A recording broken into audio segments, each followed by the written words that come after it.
যুবদলের সভাপতি হিসেবে আমার যে দায়িত্বের জায়গা থেকে যে প্রথম কথাবার্তা বলে কিন্তু রাজনীতিতে বেশি দিন স্থায়ী হওয়া যায় না।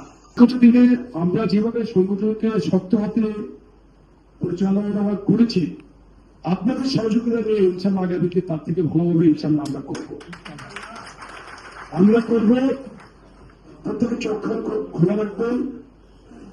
বর্তমানে বাংলাদেশে যে রাজনৈতিক পরিস্থিতি চলছে, বাংলাদেশে ইন্টারিম সরকারের সময় মততন্ত্র যে শুরু হয়েছিল, এবং এই মততন্ত্র এবং একটি উচ্ছৃঙ্খল শ্রেণী যে রাজনীতিতে মাথাচাড়া দিয়ে উঠছে, আমরা তাদের প্রতি শুধু একটি বার্তা দিতে চাই।